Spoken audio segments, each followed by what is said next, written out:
Welcome to the Boomcast. Today is an interview show, and I have two special guests, independent film legend Joe Estevez and practical effects wizard Rob Cobasky. I try not to waste time, yours or mine, so let's get started, shall we? Joe Estevez, my friend, how are you today? I'm well, and it's terrific to hear your voice, John, and how are you? Yeah, things are going okay. Staying busy. That's all I can really say. I've been staying very, very busy. Well, you know what? If you're staying busy making movies, you're doing better than a lot of other movie makers. You know, I asked the internet, and it told me that you are a actor, a director, a producer, but I also know that you're a writer, and it also said that you're a pretty cool guy. Well, I love that. I love that pretty cool guy part of it. It also says that I am worth $5 million. I'd like to know that money is laying around, because I could certainly use a couple of those right now. You know, isn't it strange how they put what people are worth on the internet, like it's some kind of game or something? Yeah, I honestly don't know where that comes from either. But it's nice to know they think that highly of me, at least financially speaking. You know. I also noticed online, the internet told me that you have been active since 1973, as if before that you were just sitting in a chair somewhere. Yeah, well, that was the first professional gig that I did, but the past 6 or 7 years before that, though, I was, you know, John, when I wanted to be a stage actor.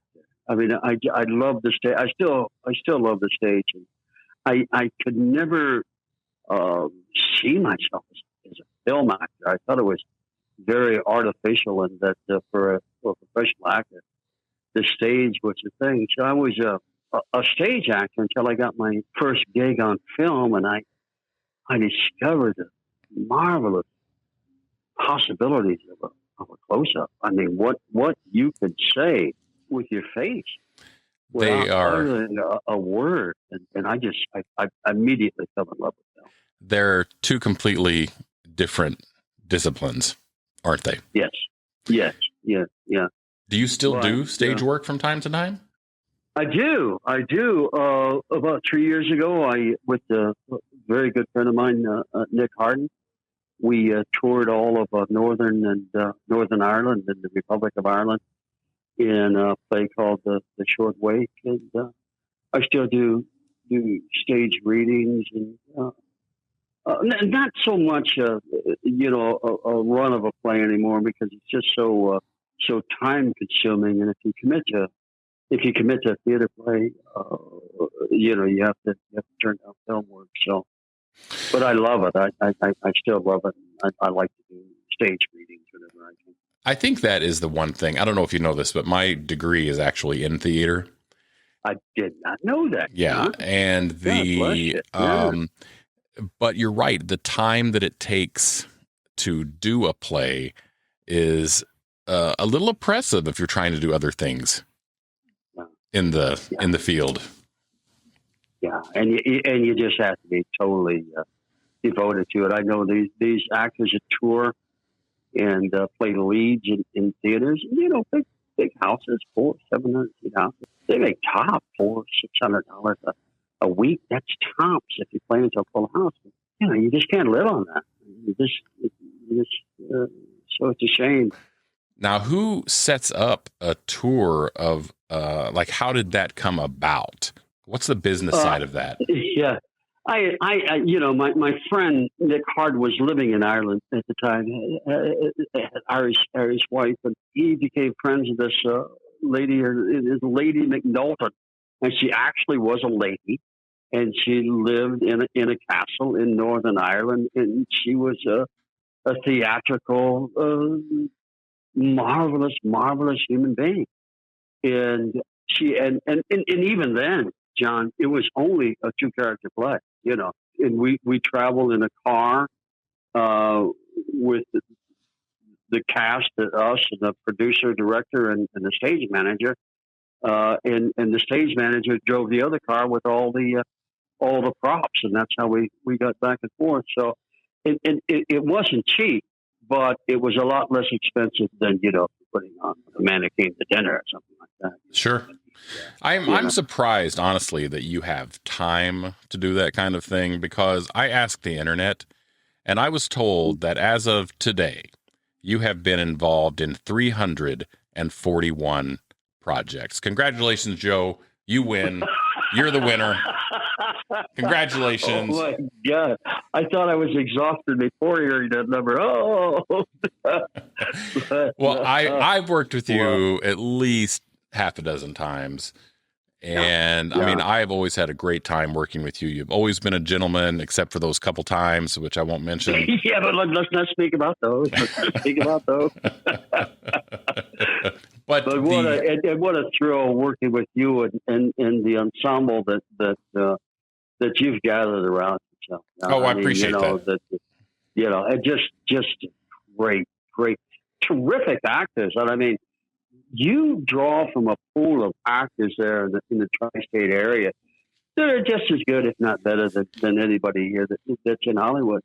But it's like they're terrific actors, but they decided to stay around home, and you draw from that pool, and man, it's terrific coming back there and working with all those folks. There's talent everywhere. In fact, I mean, there are probably more filmmakers now than ever before, right? Oh, yes. And shooting films on their iPhones. Oh, of course. Yeah, and good films. You've worked with so many up and coming talented filmmakers. I think that you are in a unique position to gauge the future of independent film. I mean, what are your thoughts? I mean, where is this going? Boy, John, and you not only write the films and direct them, but you sell them also. So you know how much tougher that is than it was in the 90s. Now you make a good film and throw it out there in the film market. They get really very little of any respect, and they're sold as bundles. Your film might be absolutely terrific, where your films are, and the distributor throws it in with a bundle of 9 or 10 other films, and sells them to whatever countries and such for next to nothing. And the filmmaker, they take it in the shorts quite often, right? Yeah. I mean, it's you really have to love film, and I think that now that you have your own company and you're master of your fate, I think that really is the way that a filmmaker has to go. I mean, it's tough out there. The 90s were, really, I think where I was in my prime as far as independent films go. You make a good film, you got a fair price for it, and it was seen all over the world.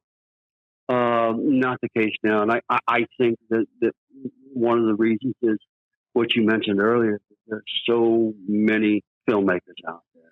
The market is just flooded. In the filmmakers out there are terrific filmmakers like yourself, but other filmmakers that are just, giving it a lick of a promise, know very little about film, and and that's selling. That film is selling right next to your film. So it's tough. I mean, it's tough, but I do think that independent filmmaking is going to survive and hopefully turn the corner, because there are so many impassioned people in independent filmmaking, and you can say things, do things in independent filmmaking that you can't do in the larger market.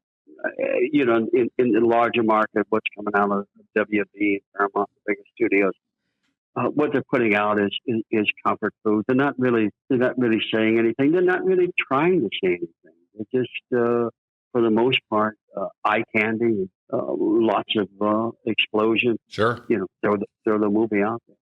I would say, to your point, that in a way, Hollywood is at a slight disadvantage when it comes to the art of film because they have to aim for a broad audience where an independent can tell a story without that burden. Absolutely. But yeah, go ahead. But the one thing that they do have, which independents usually don't or don't even think about, is that they understand that you need a marketing budget. As an independent, we generally don't think about that side of it. If someone gives me $60,000, say, to make a movie, I'm not going to put $30,000 to the side for marketing. Right. I'm going to spend $60,000 making the best film that I can, right? Yeah, and every dollar that investor puts in, you're going to see it on the screen. Yeah, absolutely. Absolutely. Yeah. So to me, the key is the marketing and how is that going to evolve? I mean, right now, everybody's trying their best with social media to try to get the word out. I guess the first thing you have to do is have a really good movie. Right. That's number one. It doesn't hurt. Yeah. Yeah. Does not hurt. Well, let me ask you a question. Sure.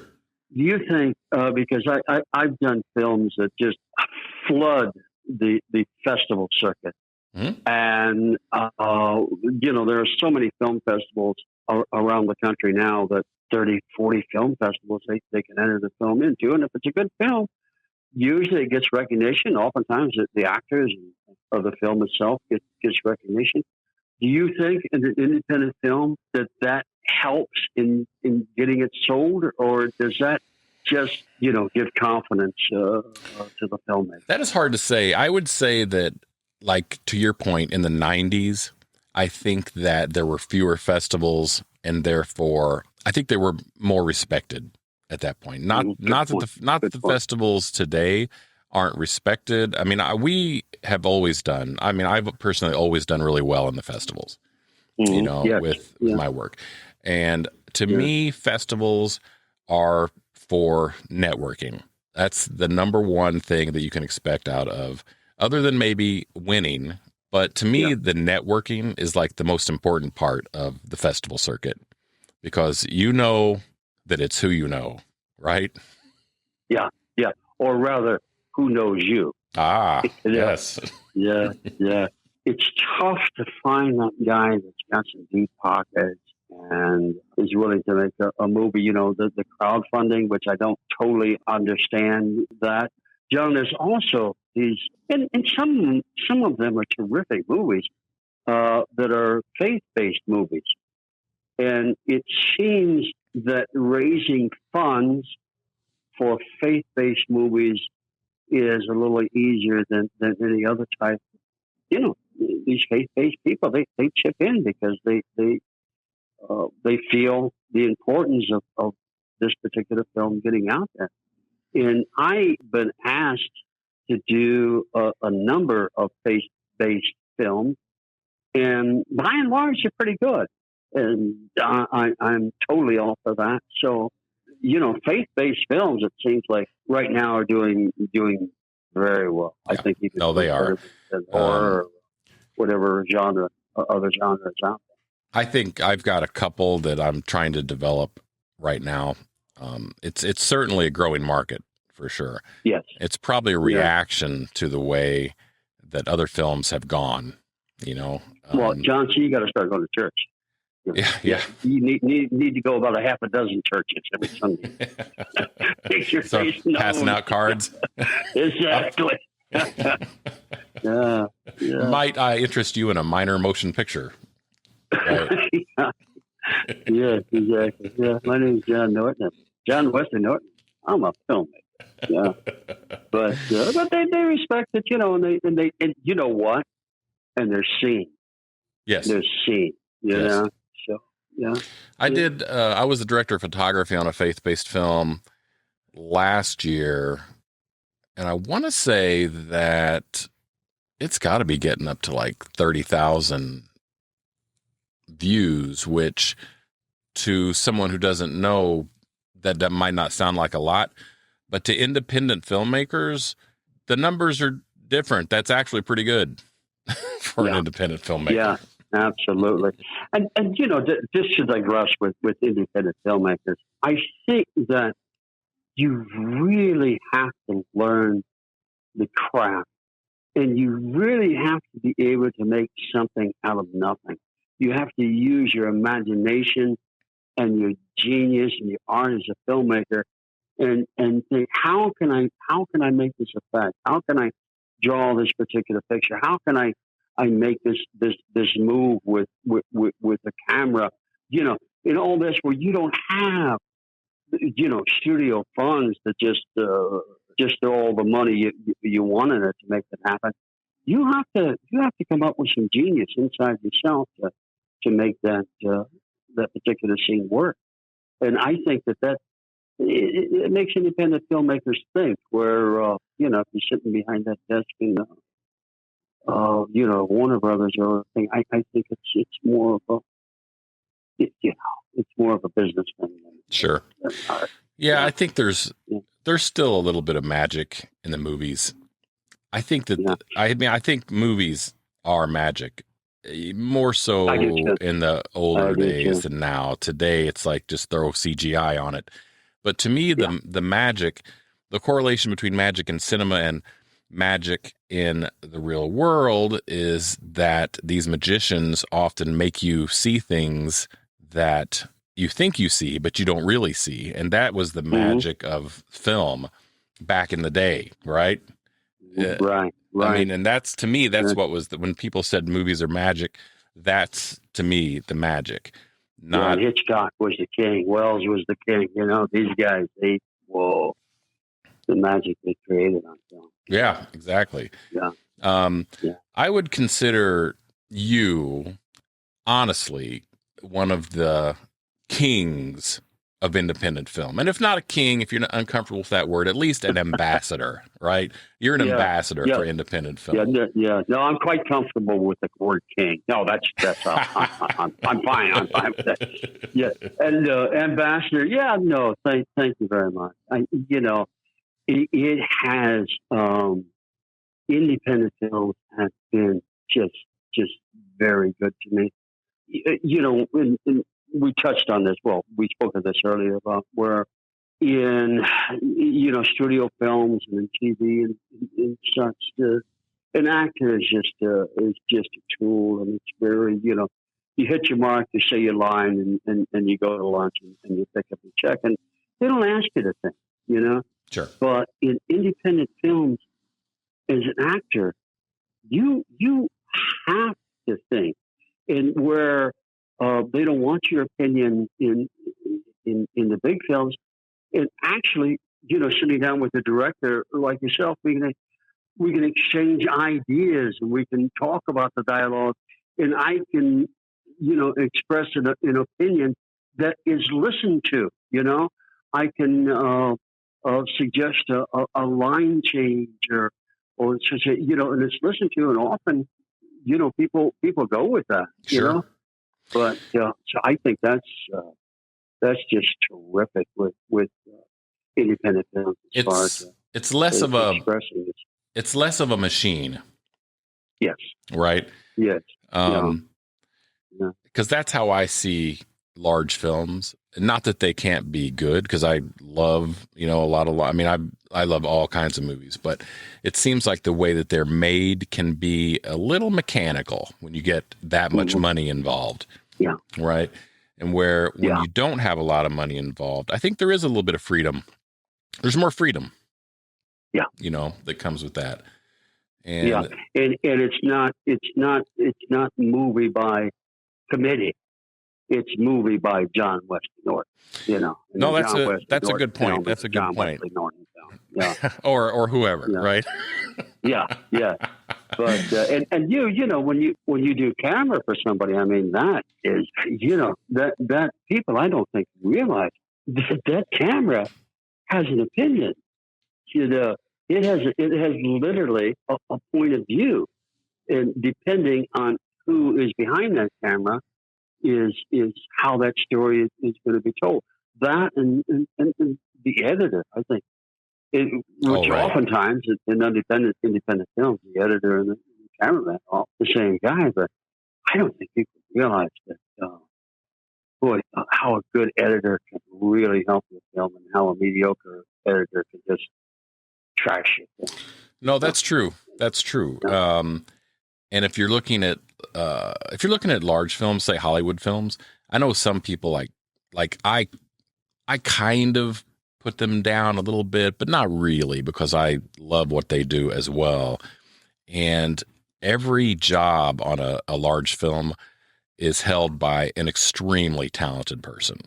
It's so competitive to get to the top that those people really are at the top of their game. And the independents have to think like that too, as few weak links in the chain as possible. Staff every position with someone who's competent, who's passionate, and really wants to make a good film. And I think, though, John, with the company films, it's so much, even with these very, very talented people, they don't get the movie that they want, because they have to please the what they call the suits, right? Sure. The bookkeepers and such, and that movie has to please the greatest amount of people. So the movie that's why I guess there's the director's cut. This is the movie the director actually wants to make. But, I think that's one thing that I would bother me if being so used to doing the things the way that I want them done. If someone stepped in with enough power and was able to dictate how I should do it, I think that would really kind of get on my nerves. Yeah. Yeah. I don't know if I could do it. I don't know if I could, to be honest. Yeah. But, people get comfortable. People get comfortable. Yeah. And it's hard you're an artist, John. I mean, you're an artist. And a lot of people, compromise. They are artists, but they compromise. You say that you don't think you'd be able to do it. I mean, that is what keeps it alive. Yeah, I think one of the arts that you have to master, one of the crafts that you have to master in independent film, is knowing where to compromise, because you almost always have to at some point. But you have to be true to the things that you don't want to compromise. You have to put your foot down and say, look, I'm willing to admit that we have to cut a couple days off the schedule. Okay, I'm willing to admit that because of the budget.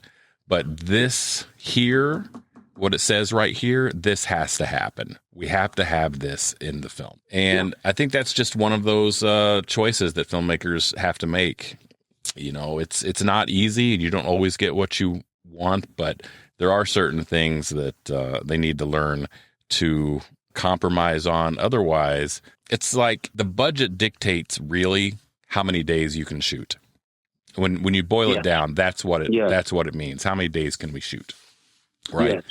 And when you figure that out, that's when you have to look at the script at that point and decide, what can I reasonably do in, say, 15 days, right? When to do this right, I need 20 days.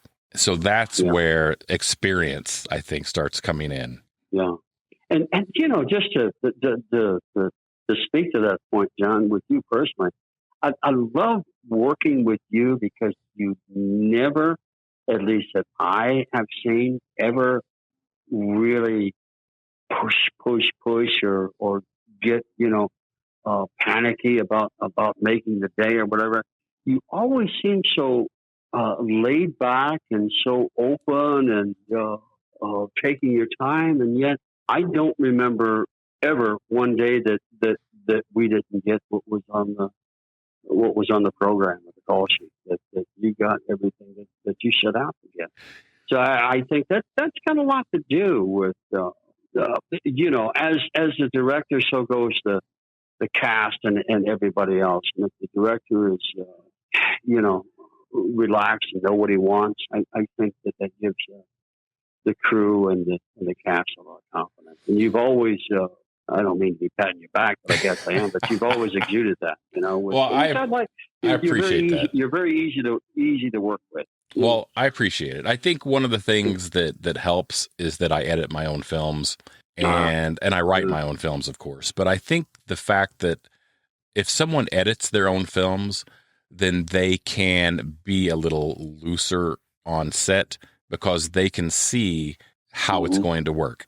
Right, right. If you're not editing the film, I would, if I wasn't editing my film, I would probably panic a little bit, but I don't need to because I can always scale things back to exactly what I want in the cut. Yeah. And that's how I can save time. And when you got it, you got it. Let's exactly. Move on, Oh, right. Don't you want another take, John? No, I don't need it. I'm fine. Let's go. Well, you're right. That is part of it.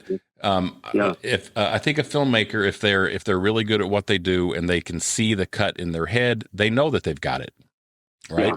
They don't need to spend extra time that's there that will then build up, and then at the end of the day, you're 3 scenes short. So these are all things that you learn as you're coming up as a filmmaker, and with independent films, you gotta bring your A game to the set, because you're not going to get the coverage you get in a company film. You gotta, I heard one independent in you that said, this is a set, it's not an acting school, okay? I think you may have said that, but it's so true. You got to come there, and you just got to be prepared. You got to know that you're not going to get the coverage. Maybe. No, that's true. That's another good point, Joe. Because I think that along the same lines, you have to know what your cut is going to be, so you just get the coverage that you want. Now, as a director of photography, I've worked with some directors who you can tell don't kind of know what they want, so they will just overshoot, and then they will just figure it out later. That's their plan, right? Yeah, and that doesn't always happen when you're on a budget and you have time constraints. Yeah, I wanted to ask you a question. I saw a film that I did about 20 years ago called Together. They just did a screening of it here in Hollywood. They invited us down to last Saturday. What was it called, Joe? It was called Together and Alone. It's a film by Dwayne Whitaker. What they're calling it now is, I think the critics said, a minor masterpiece. And it was shot on film, and it was shot in black and white. And I just takes you. I just think in black and white just takes you to another reality. So right first shot. Agreed. Agreed. And I was going to ask you, I believe you started out when you started out on film, and have you ever worked in black and white either because of necessity or because you wanted? I've done 2 black and white films. I probably would not go back to. Those were digital. My first film was film. I don't think I would go back to film, at least not now. I don't know. I don't see what the advantage is.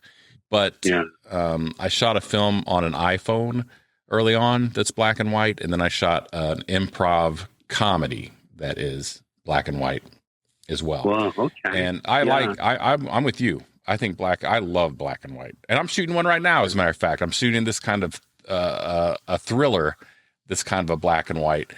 And excellent. So you definitely approach the cinematography different. That's for sure. I like it a lot. And in film, my gosh, man, that was so expensive. I mean, compared to right. So you just had to you had so many feet of film. That was it. It is for people independent filmmakers who have not shot on film. I don't think they understand that it was a different world. Yeah. Just a different all the way through editing, the whole package, the whole thing was just different. Yeah. Right. Yeah. It's funny you mentioned that movie because I saw that movie. I haven't seen it. You did? I haven't seen it, but I saw the advertisement for it on a social media post. And I did not realize you were in it. I just knew because I'm friends with Dwayne Whitaker on Facebook. Oh, okay. So he posted that, and I didn't realize you were in that. It's a small world, isn't it? Yeah, small world. Yeah, the industry is small. Yes. Yeah. But, in fact, it's so small that like every once in a while, I will just pick a random independent film that I've never heard of on streaming somewhere. I'll just pick something, and chances are that you're in it. oh, that's a little scary. I could probably do the same thing, and chances are you directed it. Well, and I'm amazed we've only worked together half a dozen times. But we'll fix that. We got a lot of years left to work in this business, whether we like it or not. Do you find it, John, that like we talked earlier that film is a language. It's Yes. a language, and I often I think that film. Working in film, it has nothing to do with logic. It has nothing to do with fact. Film talks directly to the heart, directly to the emotions. I often, but I ask people, I say, have you ever seen anybody in real life act like James Dean? Have you ever? I've seen a lot of people try to act like, but they're just not out there, Sure. But James Dean on film and as an actor, I mean, he was just magnificent. And it was because he spoke directly to people's, the young kids in Row Without a Cause, to their emotions, to their heart, And and I learned that about acting, and it gave me kind of a license to just get the facts and all this stuff out of the way, and just realize where my audience is, who I'm talking to. I'm sorry, I went off on that tangent. No. As a matter of fact, here I'll add to it. If we're talking about the craft of acting, let's just take you, for instance. Let's say that you have been given a script, you read it, you like your part. How do you approach the character from the jump? Just again, emotionally, and I try, because I think that as an actor, I got all of these people living inside my head. I had this one lady director. She said, "I'm really interested in what you're going to do with this part." And I said, "You know what? So am I." Because I really, I study the character emotionally, and I've gotten to a place in myself where I trust myself as an actor. And sometimes I miss, but I trust myself as an actor that once I read the script 3 or 4 times, that I know who this guy is. And I don't want to say wing it or shoot from the hip, but I do. I mean, I do. I just, wherever this lands, that's where this guy lives in my mind. And 90% of the time, it works out. The other 10% of the time, it is, Christ, the hell are you doing?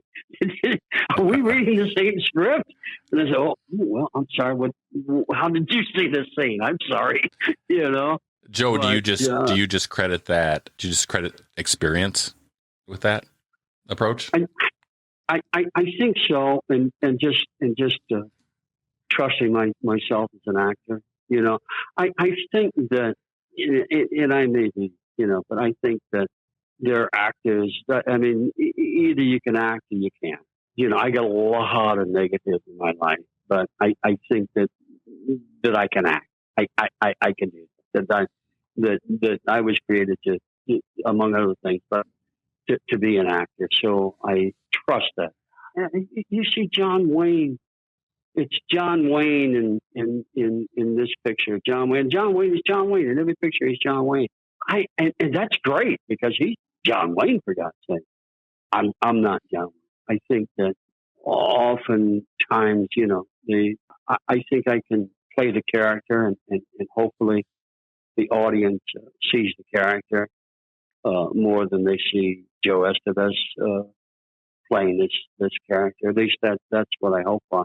I try to, with every actor, even terrific actor, Brando and all these, they have the same mannerisms, and oftentimes we fall back on things that, I do this little laugh when, I'm in a little bit of trouble on transitioning from one emotion to another. And as I grow more as an actor, and you never, stop growing, but I try to stop that. I try to find a more honest way to transition. I watch my hands, or I try to use less of my hands, and I try to, use less is more. Oh my God.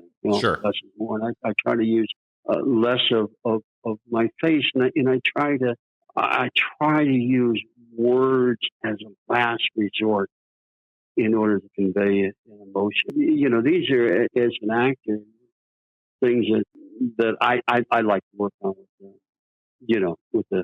but oftentimes, playing a character, sometimes the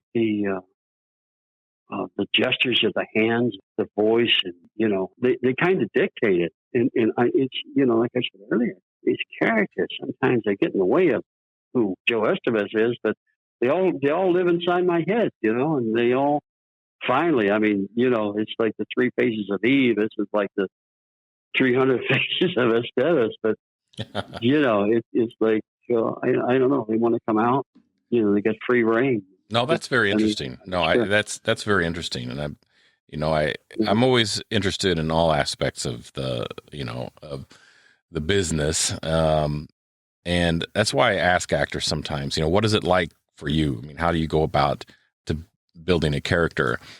I do have one more question. I know we're running a little bit long, but I have one more question that I think it.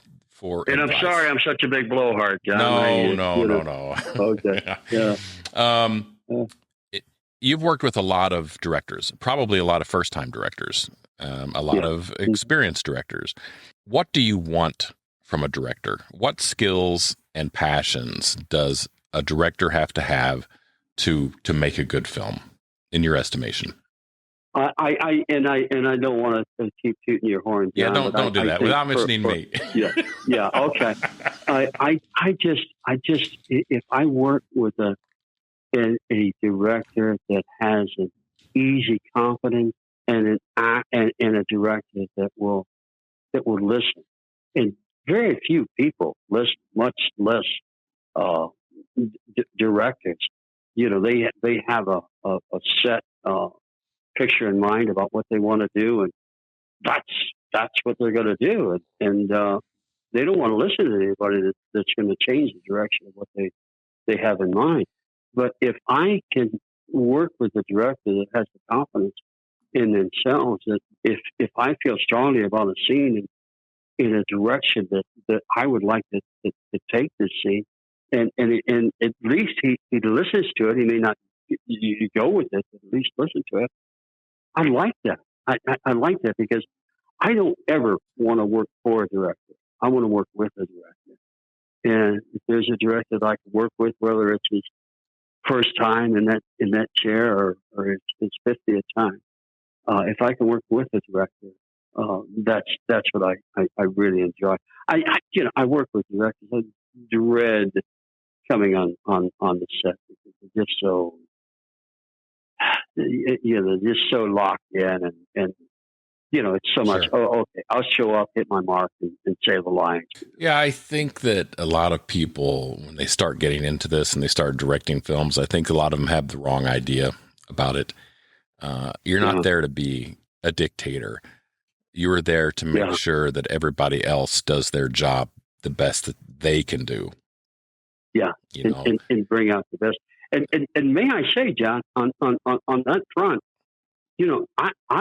I've directed, and I wouldn't like to work with me as a director because I do a lot of the things that I don't like to see a director do. And for somebody to, I got something in my mind. This is where I want to go, and it's hard for me to let go of that. And I think that's got a lot to do with I got a lot less confidence in myself as a director than I do as an actor. So. Well, Joe, I got to say, I really enjoy talking with you. It's a blast. It's a blast. Great talking with you, my friend.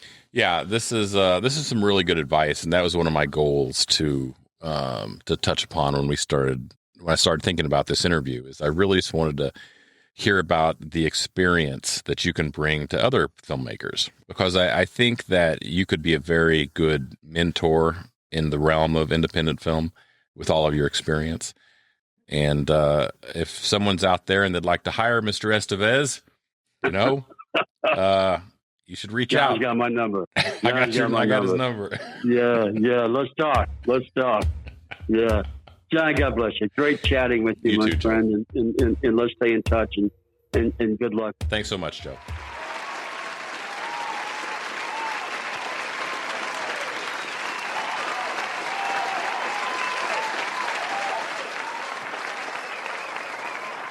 If someone asked you, Rob, what do you do for a living, what would you say?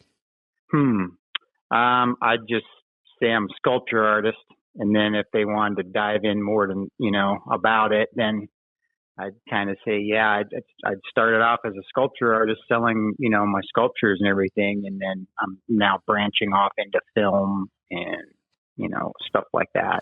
Oh, so selling art all over the world. I'm shipping all over the world, Switzerland, Australia, India. Now that is interesting, because most of the people you talk to who are in this line of work, they went into it specifically to do this kind of work for film. But you seem to have come to that as a secondary. Like you just started doing sculpting and doing art, and now you're kind of moving into this direction because there is a demand for it. Yes, you gotta sneak into it somehow, some way, and I feel like I kind of snuck in through the back door because, like you said, like I'm a sculpture artist, and I've studied film even back in the 80s when all we had was VHS and stuff like that. I took commercial art classes and stuff right out of high school, and we did creative film and stuff back in the day, but the technology and everything we have now, right down to, the materials I'm using as a sculptor and bringing it over into film and everything is nothing like we had back then. So it's real exciting. But I snuck in being a sculptor, and I'm about to go to other countries now and share the knowledge I have with other people. And I'm very lucky and to be able to do that, and it all stems from sculpture. That is really interesting. Like, I know that you post a lot of your work, and I've been meaning to talk to you about maybe commissioning you to do a sculpture of something out of one of my very favorite movies, which is John Carpenter's The Thing. And you probably know what I'm talking about. There's several in there that would make great sculptures right out of the gate. And, that happens to be one of my favorites too, man. And if you look at the art and the things they did in that movie, they mix a lot of anatomies, with different animals and with human beings, and it's trying to mimic and everything. And that is basically what I'm doing in my head when I'm sculpting. I'm studying anatomy and mixing bones, and it flowed right into film. And I'm really trying to get into projects where I'm able to design and create and make these characters move on screen. And that is basically my dream. It's a lot of people's dream. And I'm now kind of just now starting to do it after 12 years of chomping and struggling and failing and getting back up and trying it. Just, 12, 13 years. I'm just now starting to get the opportunity to, to make these characters come alive, like that movie, The Thing. And it's pretty cool. I can't lie. It's very exciting. Also very lonely. I'm here studying and I'm sculpting by myself. That's why you see me posting on social media a lot, because it's just, I'm in my head all the time. I need to get out of my head and share and talk to people and, bump knuckles and stuff like that. It's sure. A lot of, it's work. like any other job. Well, I first met you on a film, Torture the Flesh, directed by Derek Brash. How did he, and your work on that is stellar. I was super impressed by all the things that you did on that film. How did Derek find you? You are in Arizona, is that correct? Yep. I live in Arizona on the other side of the country. So how did it come about? Well, it all came about. His lovely wife, Nina, posted an ad on, again, social media. And it was right up my alley again. So I kind of answered her ad, and I can't lie, I was really proud of my past work, so I didn't hesitate to just send her examples of it and everything. And she immediately said, "I need to patch you right through to the boss," and she put me in there. And after several 2-hour conversations, he just he didn't pull the trigger right away. He wanted to test the field out there a little bit, and I was picked, and that's how I got on that set. And I'm very, very honored to be on that set. I met you, lots of creatives. Go ahead. Yeah, that's great. I mean, it's a fun project, and it's like you mentioned earlier, right up your alley. Yes. It is. Yep. There are some pretty far out effects on that thing. Very, very far out there. That movie, Derek's showing it all, and I can't wait to see how it all comes together. Because some of the effects that we filmed were pretty over the top and so crazy. I remember everybody putting plastic over all their equipment because we were going to film a scene, that involved everybody getting under tents and stuff like that. So can't wait to see what it all looks like. Yeah. Well, I'm cutting it together with a co-editor, and believe me, it looks good great. Hands. Yeah, just be assured it looks great. So awesome. You mentioned earlier the thing and even VHS. I mean, how long have you actually been doing this? I kind of got on the ice about 10 years ago now. I started introducing myself to, local Arizona film crews and stuff like that. And me being so green and everything, I kind of got, gobbled up by the I don't want to label anybody, but I got educated, real fast. I got eaten up, chewed up, and spit out, and I kind of had to get off the rink a little bit and lick my wounds and come back and with a new attitude, kind of get it figured out, and here I am, still learning. I have a lot to learn. I mean, every set I get on there, I see how much I don't know, and you get humbled and everything. Let me give you a scenario, okay, and then take me through your process of how you see it coming to life. Okay, if I come to you and we're working on a film set, right, and I say, Rob, I've got this idea for a sequence. I need full body cast of my villain, and I need to chainsaw it in half realistically. And I need it by, let's say, day after tomorrow. What do you do? Man, the logistics, like if this is out of state, let's say we're on the film set now, and you're already doing work for us. We're all working together, and this is just a gag that I just throw at you. Right. Uh-huh. So what are the steps in building this gag and making it work in a couple days? I'd live cast the victim or actor, and then pull that casting off that we did of that actor. And then I would use that casting we pulled off the actor as my mold. And then I would mix up the silicone and matching the skin tones, or figuring out what color it's going to be because this silicone's clear, and then I would pour that all in there, and I'd have to slosh it all around, and then my next then I'd have to go in with expanding flex foam or rigid foam, depending on, what the scene is going to be. A lot of times people don't understand why I'm asking all the questions and everything, and it's only so that I know how to build it and know how to make the wound look, how old is the wound, blah, blah, blah, blah, blah. So all these questions matter on how things get made. But back to your question, then I'd pull that out of the mold and I'd start fixing any imperfections and everything and start prepping it for paint.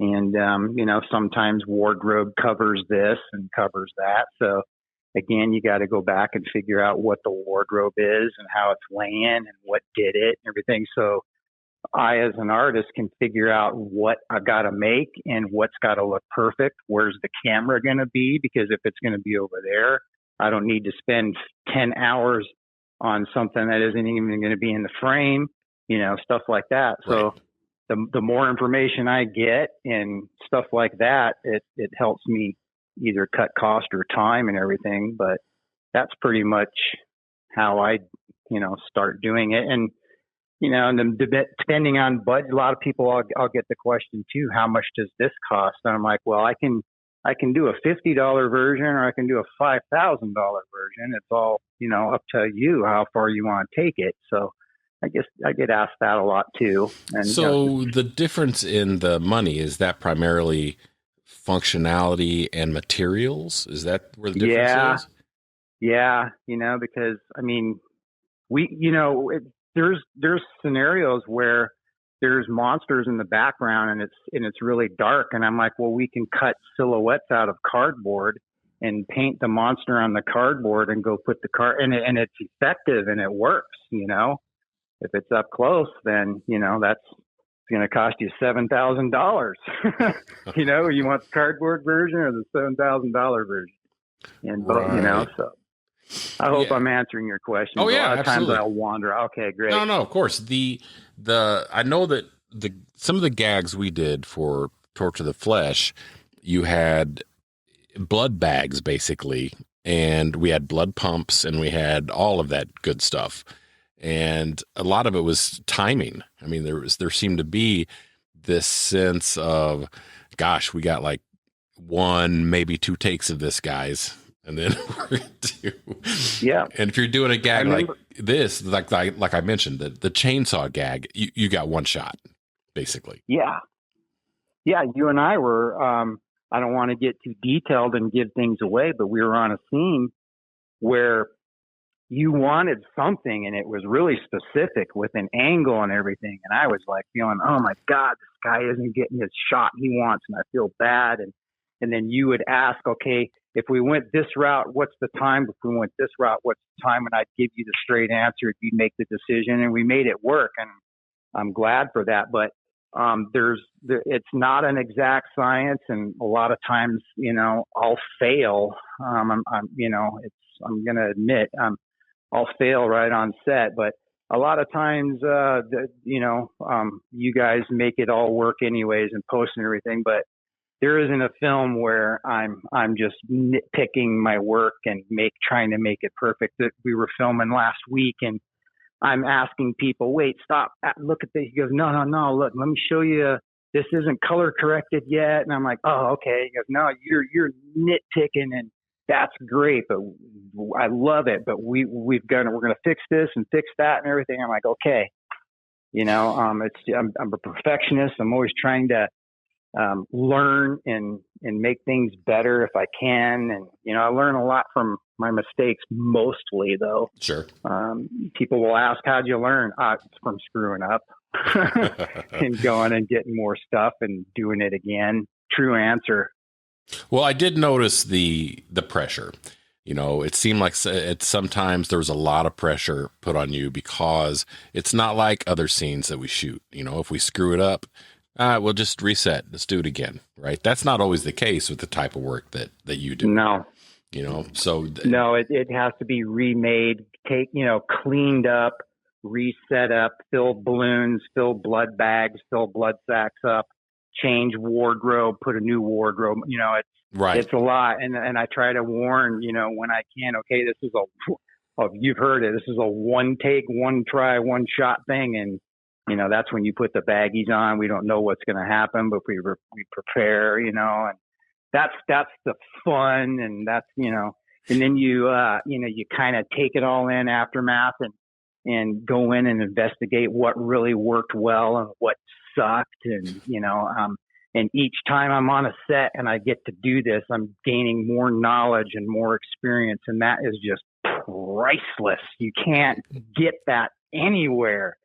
And you just gotta try and be good enough and willing to do what it takes to get your foot in the door. And that's how I got in. I just Sure. used my talents and showed people what I can do. But acting is probably a whole different ball game, kind of similar, but the special effects end of it, there's a lot of people out there that'll throw blood on something and call themselves special effects artists. True. And that's all fine and dandy. And legally, you can call yourself one if you make $5 for doing it. Right now, you're professional. But Sure. I feel like I have a little bit of an edge because I'm a sculptor first and foremost. So I can create anything now because of that. And I'm learning and trying to teach people that do the other end of makeup. Lots of females are coming over and they're doing the real glam, pretty hair and makeup end of it. But I'm like, well, first you got to be a sculptor. That's, and I'm going to tell everybody, start studying anatomy and learning how to make things with clay and make a mold of it and apply it to your person. That's how I got here. No, I think it's pretty fascinating. It's one thing that you said, which excites you, and it excites me as well. I've been on sets with other, effects artists, and whenever it comes to do, and the same thing when we were working together. When it's time to do something, I'll ask, now, what exactly is gonna happen here, right? And a lot of times there'll be a shrug, and it'll be like, well, I don't know, but we're gonna find out. Yeah. Because it's not an exact science, right? No, it isn't. We had to, last weekend everybody bagged up their cameras again, and I had the water balloon gag, and it didn't work. That's what I was beating myself up. That something got in the way and the squirt didn't hit, and it just kind of drooled down the shirt. I'm like, oh, son of a but it's all fun and dandy. He goes, oh, no, don't worry about it. It's still going to work. And I'm like, no, I wanted this, but how it goes. Oh yeah, absolutely.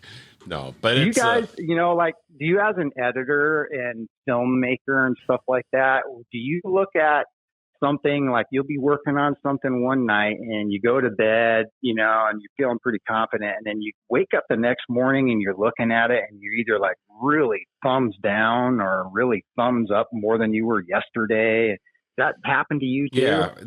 What I find is that if I just cannot figure something out, or something does not look right to me, or it's not working, the next day it generally does. It's maybe it's fresh eyes, or I've had, my mind has worked it out while I slept, but it generally works out fine. I've rarely been in a situation where I couldn't make something work. And in every time we had a gag in something like what you do, the effects thing, we always use more than one camera, and we try to set the cameras in such a way and frame everything to where if there's a mistake in one angle, it will still work in the other angle. So that's kind of the advice I could give filmmakers. Always look for that, just in case something goes haywire. If it's a one-shot gag, have another angle that would work if something happens to go wrong. And fortunately, we really haven't had any issues. Things have been going really well on that film. So yeah, we're all really happy with all the work that you did on that film. Yeah, for sure. Awesome. Yep. So you're on a set now. Tell us a little bit about what's going on with you at the moment. There's a crew here in my state, here in Arizona, that there's a video game character out there called Light Steeler, I believe if I got that right. And they're going to do a little short film that involves a video game character. So they gave me about 3 different screenshots and about 2 seconds of video of it moving on screen. And that's kind of what I'm going off of. So I'm working with a good friend of mine, actor Sean Barubi. He lives in California. He'll be coming up Saturday. He's just going to stay the night at my house. We got to be on set at 6 o'clock in the morning. It's going to be a long day. I've got probably a 3-hour makeup process to do on him. And that is, I made a big head, almost you could call it a mask, but it's not. I made it to mount on his head. I'm going to glue it to him and blend edges and stuff like that. And I'm in the process of making a big spiny, bony back vertebrae. The character in the video game has a big bony back. So we're going to make that and mount it on him. And we're going to do some really special fingernails on him and wardrobe him up. They're building a special set, I hear. Some other really, really I call them big names. They're big names to me. We got some really heavy hitter actors coming in for this one that I just learned because I got the call sheet this morning and I was looking at the names. I'm like, oh man, big heavy hitters on this one here. You know, that's always here's fun. Another one that I've getting me off topic, but there's a lot of times when, and I find this really fascinating and interesting. I'll show up on set. And they just say, yeah, show up at 3. We need this, and I show up casually and there's, the whole bus and cranes and, dollies and all kinds of stuff. And then I'll show up on other sets where it's been talked up so big and everything. And there's one camera and one light. I'm not knocking anything. It's just it's so weird, and I'm kind of learning how to roll with all that stuff, Yeah, I mean, the production scale all the way from a single camera documentary person all the way to the gigantic, Marvel-esque giant sets, But yeah, but like some people are just so casual about it, like it's an everyday thing for them. And I guess for me, I feel like I win the lottery every time I'm asked to do something, and that's another thing too, that I'm just like, I could show up on sets and, I'm like, wow, how did you get here? And how did you get here? And how did you get here? I know my story, I worked my ass off to get here. And I'm just wondering what your story is. But, of course, we don't have time to ask. But all right, Rob, I really appreciate this conversation. I always enjoy talking to people in the industry, and I'm just such an admirer of your work. Can you tell people kind of, if we wanted to learn more about you, where do we go?